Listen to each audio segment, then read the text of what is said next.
Hello अस्सलाम वालेकुम दोस्तों, मेरा नाम मोहम्मद सलमान है। और ये हमारी जो हमने ऑनलाइन फेसबुक का ग्रुप शुरू किया है उसके सिलसिले में ये हमारे पहली वीडियो है जिसमें मैं जस्ट आपको थोड़ा सा सीएसएस के बारे में बताऊंगा और लोगों के जो यूजली क्वेश्चंस होते हैं उनको आंसर करने की कोशिश करूंगा। और मैं उम्मीद करता हूँ कि ये जो वीडियो है आप सब लोगों के लिए हेल्पफुल होगी। तो चलें शुरू करते हैं, लेकिन उससे पहले मैं आप लोगों से रिक्वेस्ट करना चाहूँगा कि क्योंकि जो नॉलेज होता है ना वो आप जितना ज़्यादा शेयर करेंगे उतना ही उसका उससे आपके जो है नॉलेज में इजाफा ही होगा। तो लिहाजा मेरी आप लोगों से रिक्वेस्ट है कि जितना हो सकता है इस वीडियोस को या इस पेज पे शेयर करें ताकि ज़्यादा से ज़्यादा लोग इसमें पार्टिसिपेट कर सकें। और क्योंकि ये जस्ट मेरा ग्रुप नहीं है, ये आप सब लोगों का ग्रुप है। अगर अगर मैं कोई वीडियो रिकॉर्ड कर रहा हूँ या आप कोई करना चाहते हैं तो आप प्लीज़ मुझे बताएं ताकि हम सब आपस में मिलकर इस ग्रुप इस पेज को तो ठीक है, लेकिन हम लोग जो एक दूसरे के ड्रीम्स हैं उनको पूरा करें, क्योंकि सीएसएस को पास करना एक ड्रीम होता है। जो भी ब्यूरोक्रेट बनना चाहता है उसके लिए ये एक ड्रीम ही होता है।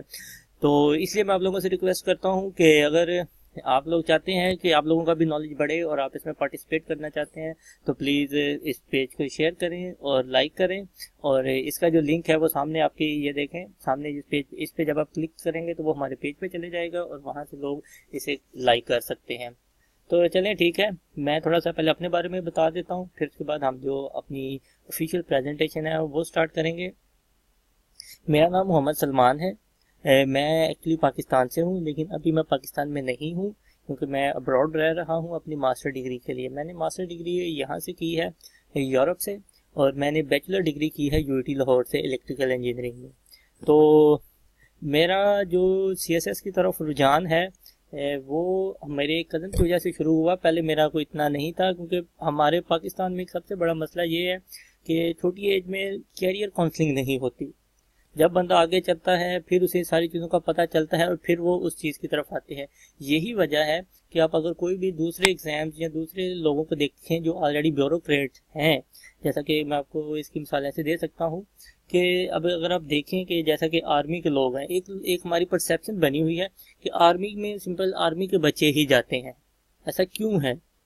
ऐसा इसलिए होता है क्योंकि उन लोगों की शुरू से ही परवरिश या फिर उन लोगों की कैरियर काउंसलिंग शुरू में ही की जाती है और उनको उसी के हिसाब से ही ट्रेंड किया जाता है। यही वजह है कि जो नॉर्मल कैंडिडेट जो एक नॉर्मल सिटी से या एक गांव से आता है आर्मी वगैरह में सिलेक्ट होने के लिए, वो नॉर्मली रिजेक्ट हो जाता है। क्यों रिजेक्ट हो जाता है? क्योंकि उसकी इतनी अच्छी प्रिपरेशन नहीं होती, उसका इतना अच्छा डिसिप्लिन नहीं होता। But we know that exception is always there. कुछ लोग होते हैं जो सिलेक्ट हो जाते हैं, they are not out of from this world.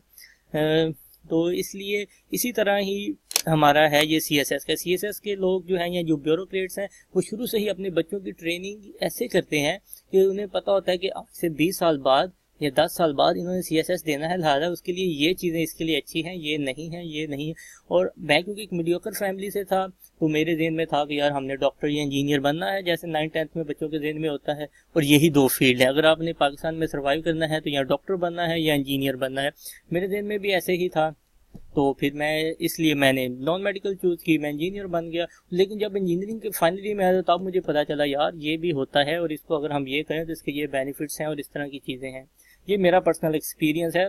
हो सकता है लोगों को आप में से बहुत से लोग ऐसे होंगे जिनकी शुरू से ही काउंसलिंग हो रही होगी या जिनको 10th क्लास से ही इन चीज़ों का शौक होगा कि उन्होंने इस चीज़ की तरफ आना है, लेकिन मुझे इन चीज़ों का नहीं था। लेकिन जो मैं अपने यानी कि मैच्योर होता गया तो फिर मुझे इन चीज़ों का पता चलना शुरू हुआ।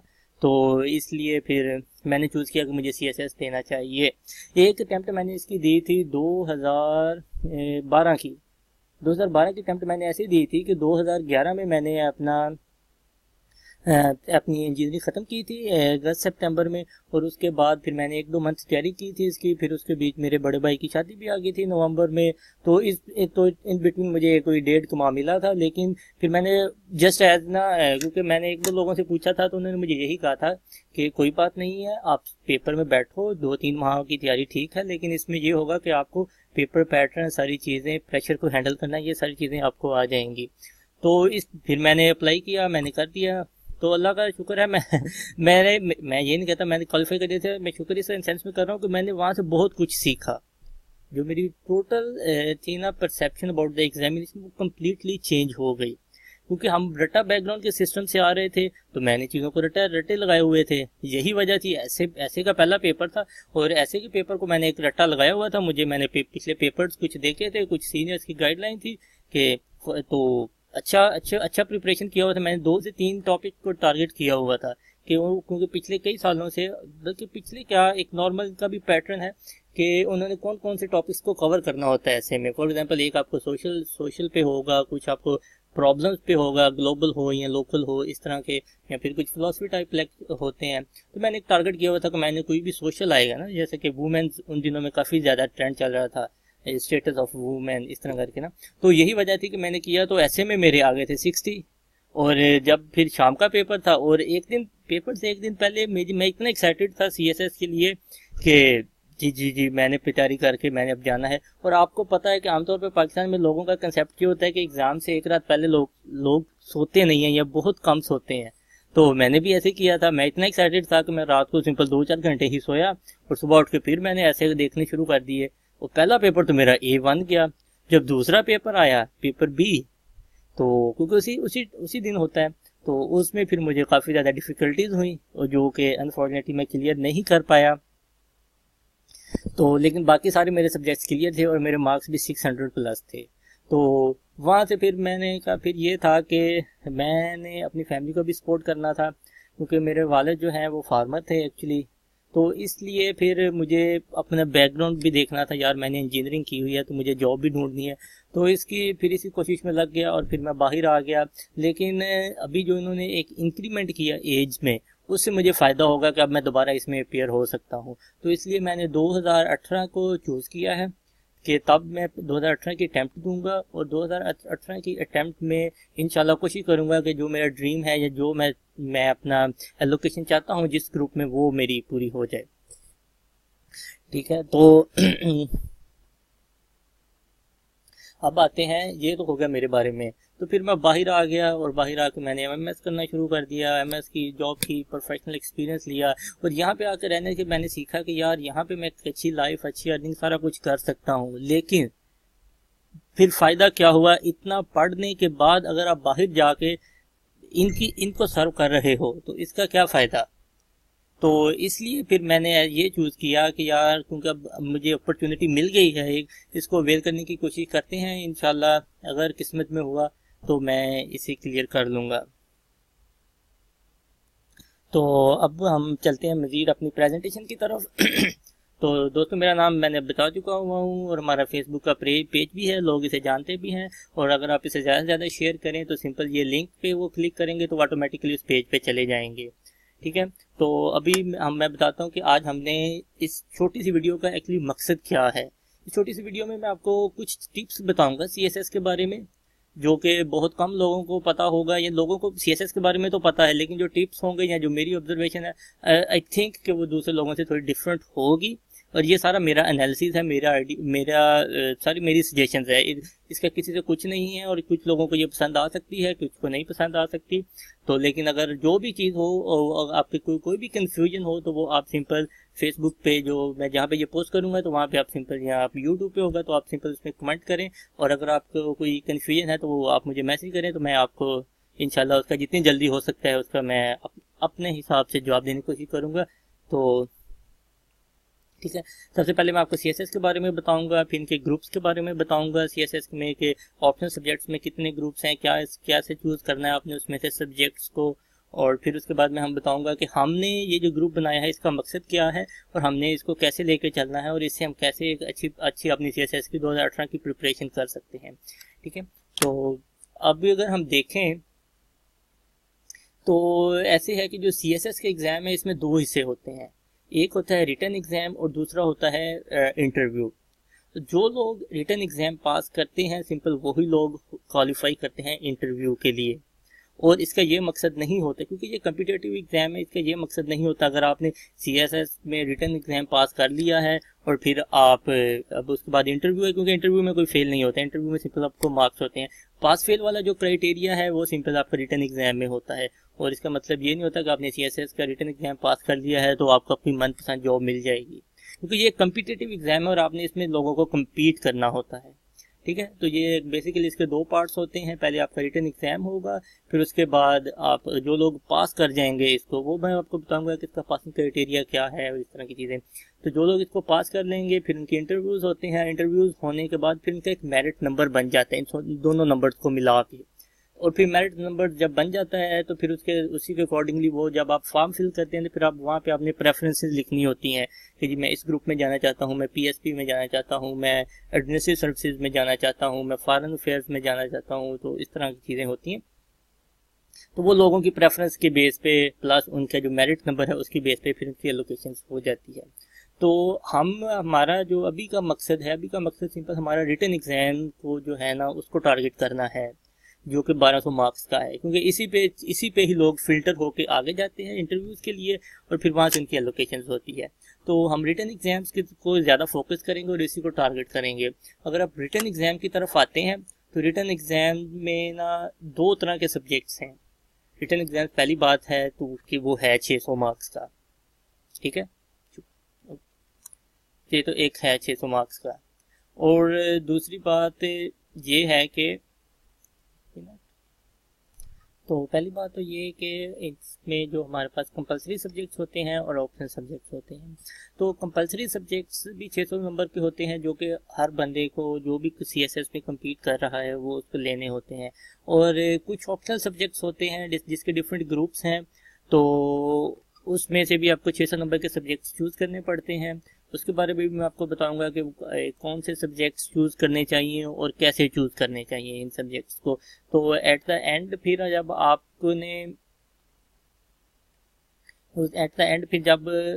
आपने दोनों के 1200 सब्जेक्ट चूज कर लिए तो फिर एक क्राइटेरिया होता है कि हमने इन सब्जेक्ट्स को पास कैसे करना है। इन सब सब्जेक्ट्स को हमने अगर पास करना है तो इसके लिए डिफरेंट है कि जो कंपलसरी सब्जेक्ट्स हैं उनमें से आपके वो भी 100 नंबर के होते हैं, उनमें से आपको हर सब्जेक्ट में 40 नंबर लेने होते हैं।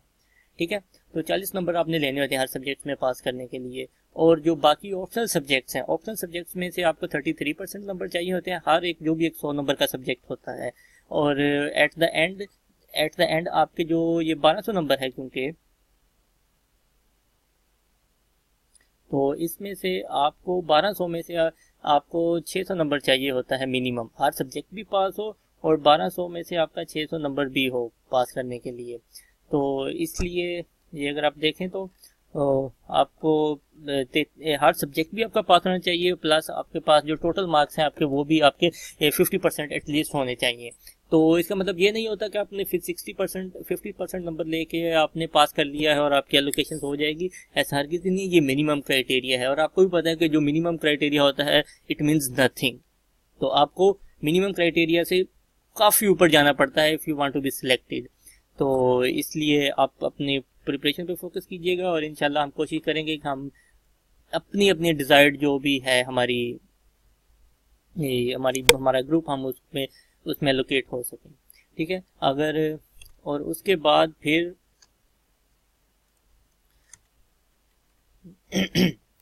तो उसके बाद ये है कि हमारे पास देखिए हमारे पास ये ग्रुप है कंपलसरी सब्जेक्ट्स का। ये वो सब्जेक्ट्स हैं जो हर बंदे ने जिसका एग्ज़ाम देना होता है और इनको पास करना भी होता है। सबसे पहला जो है वो इंग्लिश ऐसे है।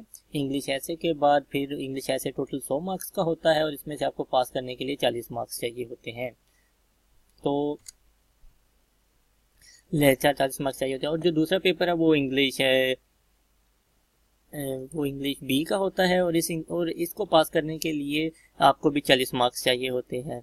और तीसरा ये जो 3 सब्जेक्ट्स हैं general science, current affair and पाक अफेयर, इसको पास करने के लिए इन तीनों में से आपको 120 मार्क्स चाहिए होते हैं। इट डजेंट मैटर कि आप 2 सब्जेक्ट्स में से 120 ले लेते हैं या तीनों को कंबाइन करके 120 ले लेते हैं। लिहाजा अगर आपने जनरल नॉलेज को पास करना है तो उसके लिए आपके ये जो 3 सब्जेक्ट्स हैं general science, current affairs and पाक अफेयर, इस सबके कलेक्टिव स्कोर जो है ये तीनों 100 नंबर के होंगे। इनका कलेक्टिव स्कोर 120 होना चाहिए आपका in order to pass this exam. तो जो ये 3 एग्जाम है इन तीनों में से आपको 120 मार्क्स चाहिए होते हैं पास करने के लिए टोटल। तो और उसके बाद जो चौथा एग्ज़ाम है वो आपका आखिरी एग्ज़ाम है जो वो पाकिस्तान स्टडी का होता है, जो मुस्लिम स्टूडेंट्स के लिए होता है। और इसके अगेंस्ट एक और सब्जेक्ट भी है, लेकिन वो नॉन मुस्लिम के लिए होता है, इसलिए हम उसको टच नहीं करेंगे। और अगर हम अगली स्लाइड पे जाते हैं तो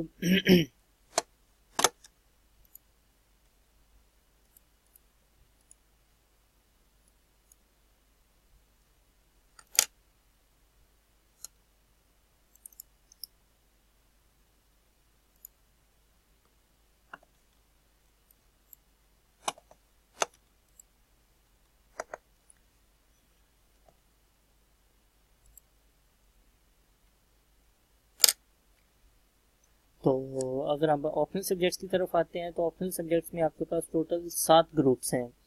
तो हर ग्रुप में जो पहले 2 ग्रुप हैं, और इन 7 ग्रुप्स में से आपने 600 मार्क्स चूज करते होते हैं टोटल।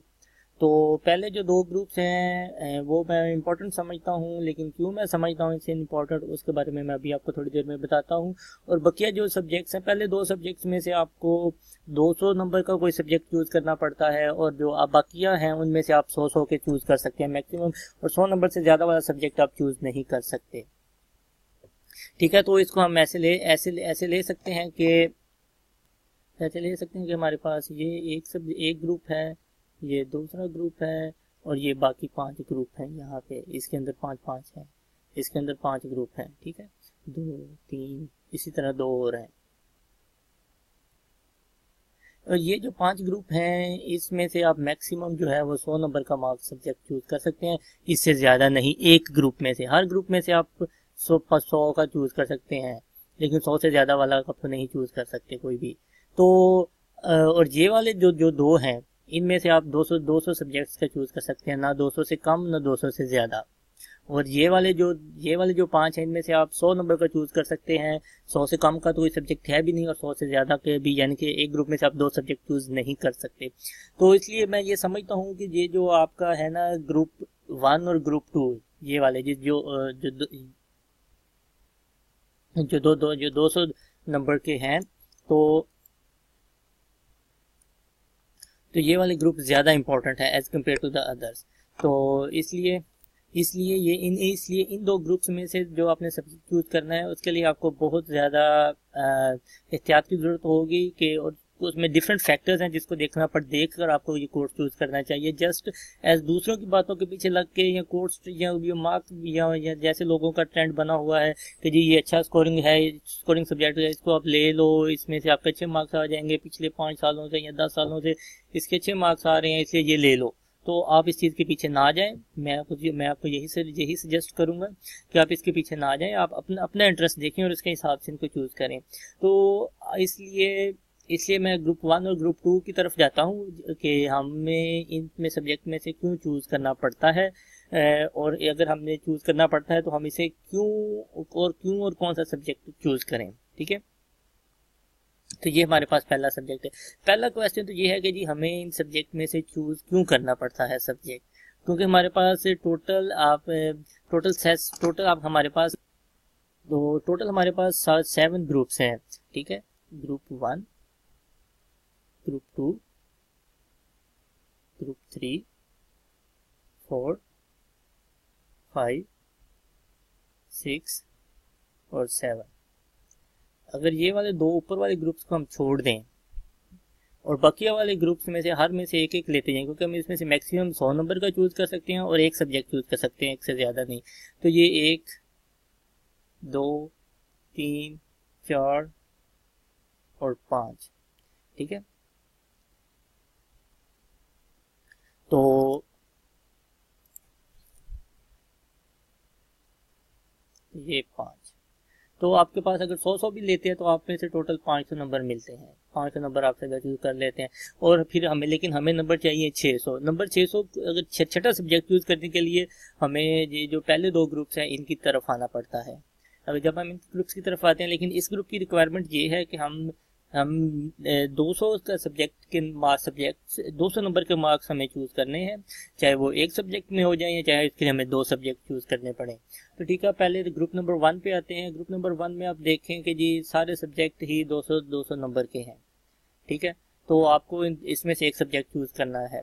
अगर आपको देखते हैं कि जी हम जी फॉर एग्जांपल हम इस ग्रुप को टारगेट कर रहे हैं, ग्रुप 1 को, तो उसमें हमें देखना पड़ता है कि जी अच्छा इसमें से मेरा किस में बैकग्राउंड है। अकाउंटिंग ऑडिटिंग जो है, जो ऑडिट वगैरह है, ये वाला कोर्स तो बहुत कम लोग चूज करते हैं, और जो चूज करते हैं वो हाईली प्रोफेशनल होते हैं इन चीज़ों में। फॉर एग्जांपल उन्होंने सीए वगैरह किया होता है, और ये कोर्स उन लोगों के लिए बड़ा सूटेबल कोर्स होता है, क्योंकि उन्होंने ये चीज़ें पढ़ी होती हैं, इसलिए वो इस कोर्स को लेते हैं। लेकिन इसकी रेशो इस कोर्स को या इस कोर्स को अटेम्प्ट करने की बहुत कम है। तो दूसरा कोर्स है इकोनॉमिक्स है, वो भी अगर लोगों ने पढ़ा है तो वो इसको चूज करेंगे, अदरवाइज नहीं करेंगे। इसी तरह तीसरी तरह ये जो सब्जेक्ट है तीन, ये पहले जो 3 सब्जेक्ट है, अगर तो आपका इनमें किसी में बैकग्राउंड है तो फिर इसकी तरफ आप सोच सकते हैं। ठीक है, चूज अभी बाद में देखेंगे, फिर हम सब्जेक्ट के बारे में सोच सकते हैं, चूज अभी नहीं हम इसे करेंगे।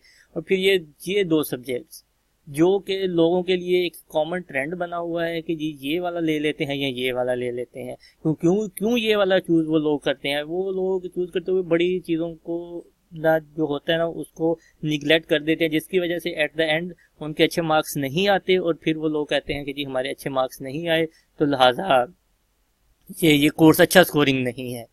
तो ये इसके बारे में हम थोड़ी सी बात करते हैं। तो लेकिन उससे पहले हम जो पहले 3 सब्जेक्ट्स हैं ये वाले, तो इसके बारे में बात करते हैं। ये जो 3 सब्जेक्ट हैं, ये देखें, ये 200 नंबर का सब्जेक्ट है। 200 नंबर का सब्जेक्ट का मतलब ये है कि इस सब्जेक्ट में जो चीज़ भी आती है, चाहे वो छोटी ब्रांच हो या बड़ी ब्रांच हो, एग्जामिनर ने वो उसको टच करना है, ताकि उसे पता चल सके कि अगर आप ये 200 नंबर के कोर्स को टारगेट कर रहे हैं, इसमें आपको कितना पता है, ये इसके बारे में आपकी क्या राय है। तो इसलिए लोग, अगर तो आपको कम से कम आपका ग्रेजुएट लेवल का है ये इस कोर्सेज में एक्सपीरियंस, तो फिर आप लोगों को इसको टच करना चाहिए, अदरवाइज नहीं आप लोगों को इसकी तरफ जाना चाहिए। और क्योंकि मेरा थोड़ा सा एक्सपीरियंस है कंप्यूटर साइंसेज से रिलेटेड, तो क्योंकि मैंने जब इसकी कोर्स कंटेंट देखा, कोर्स डिटेल देखी, तो मैं बड़ा परेशान हुआ, क्योंकि इसमें एक तो कंप्यूटर साइंस से रिलेटेड चीज़ें तो ऑब्वियसली मेजॉरिटी में थी, लेकिन थोड़ी सी चीज़ें उससे थोड़ी सी आउट भी थी, क्योंकि मैं सिंपल इसी की कोर्स आउटलाइन को समझ सका हूँ, तो आउट भी थी। तो फिर मैंने कहा यार अगर जो बंदा एक कंप्यूटर इंजीनियर या सॉफ्टवेयर इंजीनियर है, उसको भी इंजीनियर यानी कि जिसने एफएससी के बाद 4 साल कंप्यूटर साइंसेज पढ़ी है, उसको भी कुछ ऐसी चीज़ें हैं जो उसे पढ़नी पड़ेंगी, जिस पे उसे एफर्ट करनी पड़ेगी, फिर वो इसमें अच्छे स्कोर कर सकता है। लेकिन अगर आप जब दूसरे ग्रुप्स इन सब्जेक्ट्स की तरफ आते हैं, अब आ जाते हैं ये 2 सब्जेक्ट्स।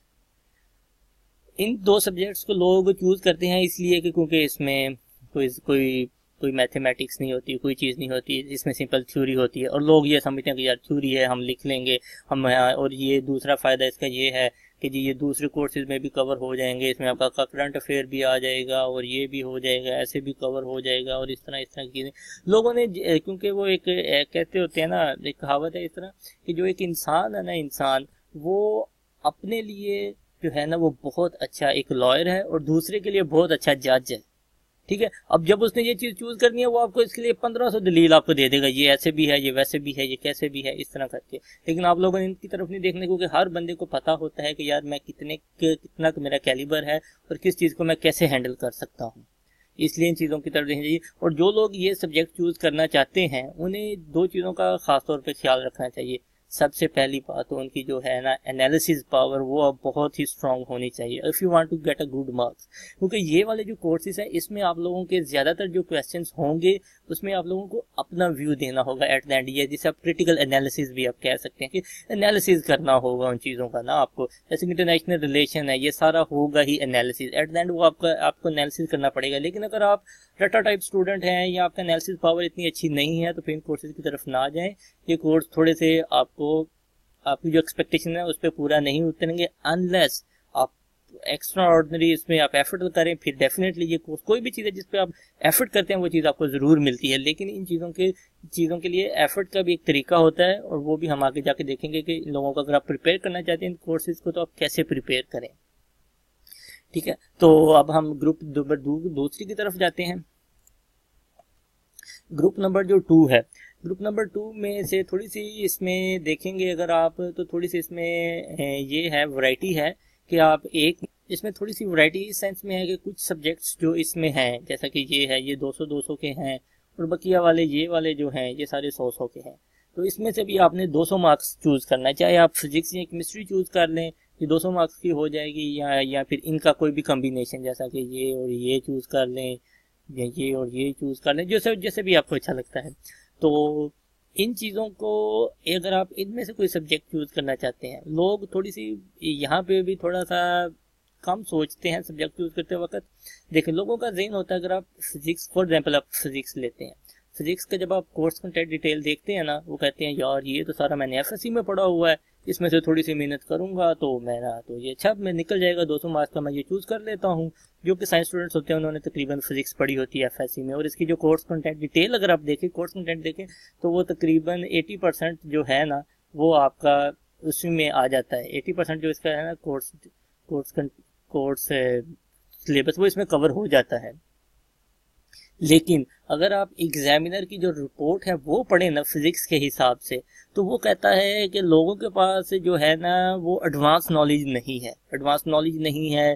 फिर उन्होंने बस वो सिंपल, वो जैसे बेसिक्स आइडिया होता है सिंपल, उसी चीज़ों का उन्हें पता है, और उसके अलावा उन्हें कुछ नहीं पता। अगर ये सारा कुछ वो अगर आप रिपोर्ट पढ़ेंगे, उसमें से डिटेल लिखी आती है, तो उसमें से आप खुद एनालिसिस कर सकते हैं कि वाकई लोग, क्योंकि ये छोटी सी चीज़ देखते हैं कि हाँ यार मेरा 80% कोर्स तो कवर है, मुझे बस सिंपल 20% की एफर्ट करनी पड़ेगी और मेरा ये 200 नंबर का सब्जेक्ट हो जाएगा।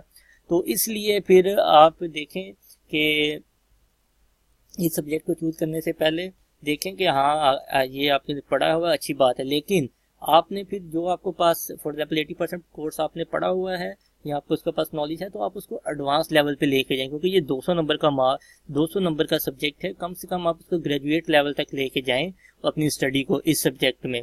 फिर आप कह सकते हैं कि ठीक है जी, हाँ अब मेरी इसकी प्रिपरेशन है। लेकिन अगर आप सिंपल फिर वही लोग, बाद लोग मैंने देखे हैं जो कि जी सब्जेक्ट तो चूज कर लेते हैं और फिर एफएससी की बुक्स में से देख रहे होते हैं कि अच्छा यार ये प्रिपरेशन है, अच्छा ये ऐसी है। और ये एक अगर बंदा आराम से बैठ के सोचे खुद, तो उसे लगता है कि यार मैं एक कंपटीशन का एग्जाम दे रहा हूँ और मैं एफएससी की बुक से तैयारी कर रहा हूँ फिजिक्स की। तो ये वाली चीज़ें बहुत कॉमन है, लेकिन लोग इस चीज़ की तरफ बहुत कम सोचते हैं। तो ज़्यादा मैं आप लोगों से कहूँगा कि अगर आप ये सब्जेक्ट की तरफ जाना चाहते हैं तो फिर ये एफएससी वाला कंसेप्ट भूल जाइएगा। आप अपना ये जो ग्रेजुएट से आप शुरू कीजिएगा कि हाँ मेरे पास इसका नॉलेज है, तो इसको फिर आप आगे लेके जाएं। और या फिर आप ये है कि अगर कोई इंजीनियर वगैरह है तो वो अप्लाइड मैथ चूज़ कर ले और उसके साथ कोई और कॉम्बिनेशन वगैरह चूज़ कर ले, तो वो ज़्यादा बेटर है। क्योंकि ज़्यादा बेटर इसलिए है क्योंकि अगर आप देखेंगे ये वाला जो है अप्लाइड मैथ या क्योंकि अप्लाइड मैथ तकरीबन जितने भी इंजीनियर्स होते हैं उन्होंने पढ़ा होता है, तो इसकी कोर्स कंटेंट इतनी बड़ी नहीं है, छोटी सी कोर्स कंटेंट है, बंदा इजीली 1 महीने में अच्छी तैयारी कर सकता है। और उसके साथ ये वाला बंदा चूज़ कर सकता है। ये वाला क्यों चूज़ कर सकता है? क्योंकि देखें जी, अप्लाइड मैथ में ऐसे होता है 100 नंबर का सब्जेक्ट है, ठीक है, तो इसमें ऐसे होगा कि यहाँ तो आपको आता होगा क्वेश्चन या नहीं आता होगा। अगर आप अच्छी तैयारी कर सकते हैं तो फिर डेफिनेटली आपके अच्छे सब्जेक्ट अच्छा सारे क्वेश्चंस आते होंगे, तो डेफिनेटली आपका 100 आउट ऑफ 100 भी ले सकते हैं। But this is a very rare case. तो लेकिन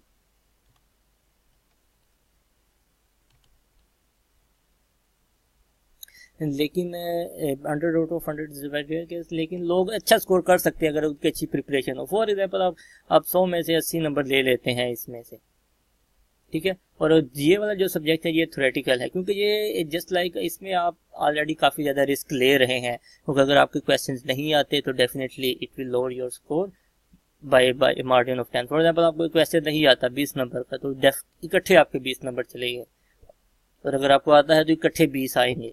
तो उसके साथ आप ये वाला सब्जेक्ट चूज कर लें। इसमें ये है कि ये जो इसमें थ्योरेटिकल पार्ट है ज़्यादा, तो थ्योरेटिकल पार्ट के लिए फिर ये होता है कि चलो यार कुछ ना कुछ नंबर इसमें आ ही जाते होते हैं। फॉर एग्जाम्पल अगर आप इसमें से 80 ले जाते हैं और इसमें से आप पासिंग मार्क्स 40 भी ले जाते हैं, तो ये 120 स्कोर जो है, वो जो लोग आमतौर पे जो 200 मार्क्स का लेते हैं, फॉर एग्जांपल पॉलिटिकल साइंस में या इसमें अगर लोगों का 120 या 125 तक आ जाता है तो वो कहते हैं यार ये तुमने बड़ा अच्छा स्कोर ले लिया इसमें, अब ऐसे वैसे। लेकिन अगर देखें कि इसमें कितना मार्जिन है, ये मैंने आपको मिनिमम बताया। अगर इसमें से भी आप 60 to 70 स्कोर कर लेते हैं अच्छी प्रिपरेशन के साथ, तो ये आपका तकरीबन 150 बन जाता है। और 150 जो सब्जेक्ट किसी भी सब्जेक्ट में 150 स्कोर एज ए टॉपर का स्कोर काउंट होता है कि इसने बहुत अच्छा इसमें बहुत अच्छा प्रिपेयर किया है और बहुत अच्छे इसके मार्क्स आए हैं।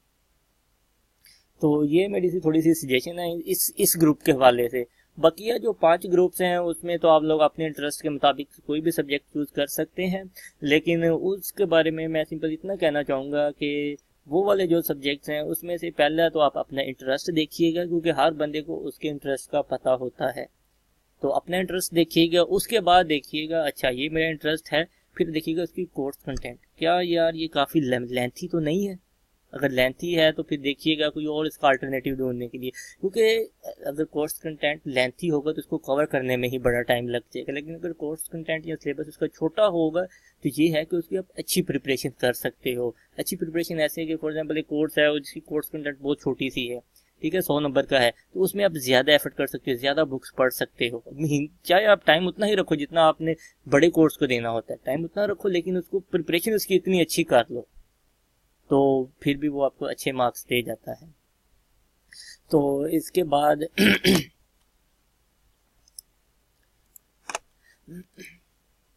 तो अब हम कैसे चलेंगे। अब ये तो हो गया CSS के बारे में। अब है कि अब हमने तैयारी करनी है, तो हम तैयारी कहाँ से कर स्टार्ट करें। फॉर एग्जांपल मैं अब इस ग्रुप के बारे में बात कर रहा हूँ जहाँ पे हम ये सारी बातें करेंगे, ये सारी तैयारी करेंगे।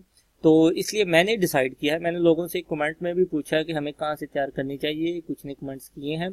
तो फिर मैंने डिसाइड किया कि यार चलो ऐसे है, जनरल साइंस एंड एबिलिटी से हम तैयार करते हैं, क्योंकि ये कंपलसरी सब्जेक्ट है और ये हर बंदे ने देना होता है, जो भी CSS का प्रिपेयर, क्योंकि ये कंपलसरी सब्जेक्ट्स में और हर बंदे को ये पेपर अटेम्प्ट करना होता है। ठीक है, तो हम यहाँ से स्टार्ट करेंगे और मैं जो है हर हफ्ते कोशिश करूँगा कि 1 से 2 वीडियो लेक्चर इसके बना के इसी तरह वीडियो में तो मैं वो आप लोगों के साथ शेयर करूं। और फिर हम एक सेशन ऐसा रखेंगे at the end of the week, like Sunday और सैटरडे, और जो भी लोग हम डिसाइड कर लेंगे, हम फिक्स टाइम रख लेंगे और उसमें मैं लाइव हम बात कर लिया करेंगे कि अगर किसी को कोई क्वेश्चन है, जो हमने 2 लेक्चर जो मैं दूंगा लेक्चर, तो अगर उसमें से किसी को कोई भी प्रॉब्लम है या कन्फ्यूजन है या कोई चीज़ नहीं समझ आ रही या कोई और CS से रिलेटेड क्वेश्चन है, तो we will try to figure out. तो हम उन क्वेश्चंस को आंसर करने की कोशिश करेंगे उसमें। और इसके अलावा अगर आप लोगों को कोई भी और इन्फॉर्मेशन चाहिए तो वो आप मुझे मैसेज कर सकते हैं, आप ग्रुप पे डाल सकते हैं, तो मैं उसी के अकॉर्डिंगली जो भी आपको चाहिए होगा I will try to provide it. तो और सबसे आखिर पे, अगर आप लोगों को ये मेरी वीडियो पसंद आई है तो ठीक है, तो आप दूसरे लोग अपने दोस्तों के साथ जो CSS की प्रिपरेशन जो कि इंटरेस्टेड हैं, जो करना चाहते हैं, जो ऑलरेडी कर रहे हैं, उनके साथ भी शेयर करें। और फिर इससे ये होगा कि एक तो हमारी कम्युनिटी थोड़ी बढ़ जाएगी और फिर लोगों के पास हमारे पास आइडियाज़ हो जाएंगे। अब देखें, मैं ऐसा हूँ कि मैं सारे सब्जेक्ट्स को कवर नहीं कर सकता। फॉर एग्जांपल अभी मुझे एक सजेशन आई थी कि जी इंटरनेशनल रिलेशन से आप स्टार्ट करें, तो मैंने उससे कहा यार भाई देखो, इंटरनेशनल रिलेशन में तो मेरा कोई एक्सपीरियंस ही नहीं है, मैं उसके कैसे लेक्चर दे सकता हूँ। तो ये मेरे लिए एक बहुत एक्स्ट्रा एफर्ट हो जाएगी। हाँ, अगर लोग हमारे ग्रुप में कुछ ऐसे लोग हैं जिन्होंने प्रिपरेशन की हुई है या जिनका एक्सपीरियंस है, फॉर एग्जांपल जिसने पॉलिटिकल साइंस में बैचलर या मास्टर किया हुआ है, definitely he can come and then we can give him an opportunity. वो भी ऐसे लेक्चर रिकॉर्ड कर सकता है और हमें लेक्चर दे सकता है, ताकि तो हमें लेक्चर दे सकता है तो जो लोग वो सब्जेक्ट चूज करना चाहते हैं तो वो उनके लिए बेनिफिशियल होगा। तो इसलिए अगर तो कोई भी जो है हमारा मेंबर है, किसी भी चीज़ में पार्टिसिपेट करना चाहता है, किसी भी सब्जेक्ट में, तो वो हमें बताए, तो we will arrange something for him, ताकि इस ग्रुप के जितने भी लोग हैं उनको ज़्यादा से ज़्यादा इस चीज़ का फ़ायदा हो सके। ठीक है, तो ये लिंक है ग्रुप का, तो अगर आप इस पर क्लिक करेंगे तो वो हमारे ग्रुप पे चले जाएंगे और ग्रुप पे जाने के बाद उसे अप्लाई करें और कंटिन्यूसली इसमें देखते जाइएगा कि कौन सी अपडेट आ रही है और कैसे चल रहा है। ठीक है, और अभी कुछ इस वीडियो को अपलोड करने के बाद मैं एक पोस्ट लगाऊंगा पेज पे, और उस पोस्ट का मकसद ये होगा कि अगर आपका कोई भी क्वेश्चन है तो वो आप उस पोस्ट के कमेंट में डाल दीजिएगा। और फिर जितने भी क्वेश्चन आए हुए थर्सडे तक, इस जुमेरात तक जितने भी क्वेश्चन आए हुए, तो उन क्वेश्चंस को मैं ऐसे एक लाइव वीडियो में आंसर करके तो वो वीडियो आप लोगों को दूंगा, अपलोड कर दूंगा, ताकि आप वो देखिएगा।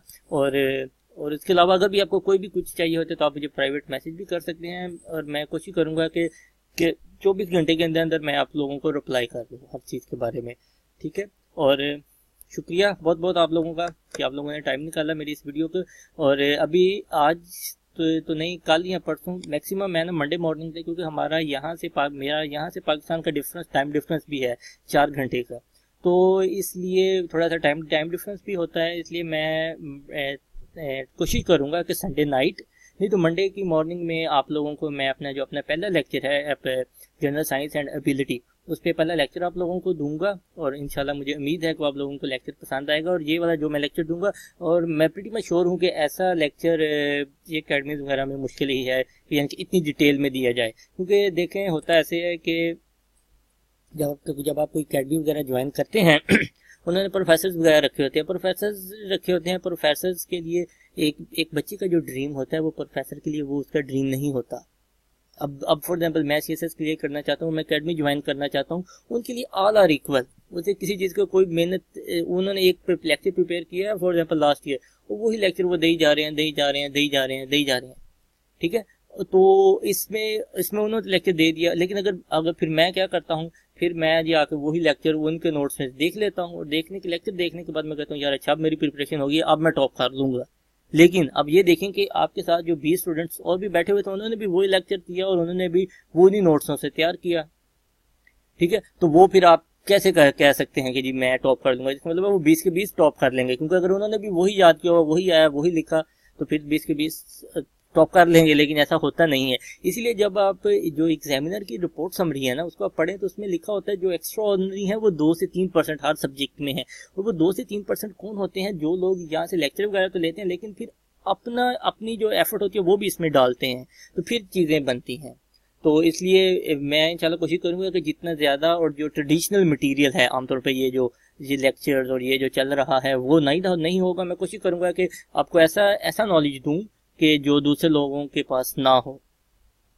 तो लेकिन इसके लिए आप ऐसे करें कि जनरल साइंस, चलो बाकी नेक्स्ट वीडियो में मैं बताऊंगा कि जनरल साइंस एंड एबिलिटी के लिए हम कैसे तैयार करें इसे, और इसकी कोर्स डिटेल देखेंगे, और फिर आपको मैं बताऊंगा कि कैसे प्रिपेयर करना है और कहाँ से प्रिपेयर करना है। और फिर यही नहीं, अब फॉर एग्जांपल यही केस मेरे पे भी लागू होता है कि मैं लेक्चर दे रहा हूँ और 2 बंदे या 10 बंदे ये लेक्चर देख रहे हैं, तो वो भी इनके पास ये सारा डाटा चला जाएगा और वो फिर देखेंगे। लेकिन मेरा वीडियो का बताने का मकसद ये था कि जो लोग ये वीडियो देखेंगे, फिर जब उनके पास आइडिया कंसेप्ट आ जाएगा कि हाँ जी, फॉर एग्जांपल मैं किसी चीज़ का कोई कंसेप्ट दे रहा था, वो कंसेप्ट उन्होंने समझ लिया, तो फिर उसके बाद वो अपनी रिसर्च करें, अपना थोड़ा सा मटेरियल इसमें ऐड करें। फॉर एग्जांपल मैं बता रहा था जी गैलेक्सी के बारे में, मैंने 10 इन्फॉर्मेशन बताई गैलेक्सी के बारे में।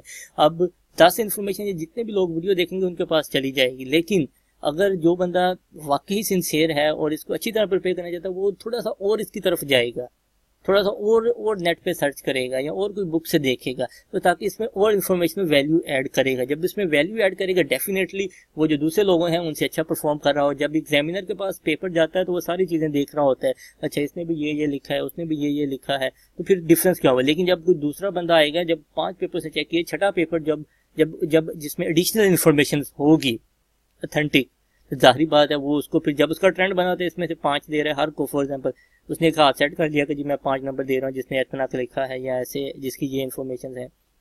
जाहिर बात है अगर तो थोड़ा सा अगर आप उसमें ज़्यादा ऐड कर देंगे तो डेफिनेटली आपका जो स्कोर है वो थोड़ा सा बढ़ जाएगा। तो इसी तरह छोटे छोटे पॉइंट्स होते हैं जो कि आपके मार्क्स को बढ़ाते हैं। तो मज़ीद अगर आपको सीएसएस के बारे में कोई और चीज़ चाहिए हो या कोई कंफ्यूजन हो तो वो आप मुझे बताइएगा, तो वो मैं इसके बारे में रिकॉर्ड करूँगा। मैं सब्जेक्ट भी एनालिसिस करने की कोशिश करूँगा, जैसा कि सिंपल कंपलसरी सब्जेक्ट्स का। कंपलसरी पे मैं इसलिए फोकस करता हूँ क्योंकि वो हर बंदे की चॉइस है, क्योंकि वो हर बंदे ने करने हैं, उसके लिए कंपलसरी है as compare to the optional subject. तो इसलिए मैं कंपलसरी को स्टार्ट कर रहा हूँ। लेकिन मैं कोशिश करूँगा अगर तो लोगों को फॉर एग्जांपल कोई और किस सब्जेक्ट के बारे में रिव्यू लेना चाहता है तो वो मुझे लिखेगा, तो फिर मैं उस पर देखूंगा। अगर तो मेरा उस पर थोड़ा सा बैकग्राउंड हुआ या नॉलेज हुआ तो मैं ज़रूर आप लोगों से शेयर करूंगा, अदरवाइज फिर मैं आपसे सॉरी ही कर सकता हूँ। चलिए ठीक है, फिर इंशाल्लाह अगले लेक्चर में मैं आपको मिलता हूँ। ठीक है, दुआ में याद रखिएगा और इस पेज को या इस वीडियो को जितना हो सकता है दूसरे लोगों तक पहुँचाएं ताकि उन लोगों का भी फ़ायदा हो। ठीक है, अल्लाह हाफिज़।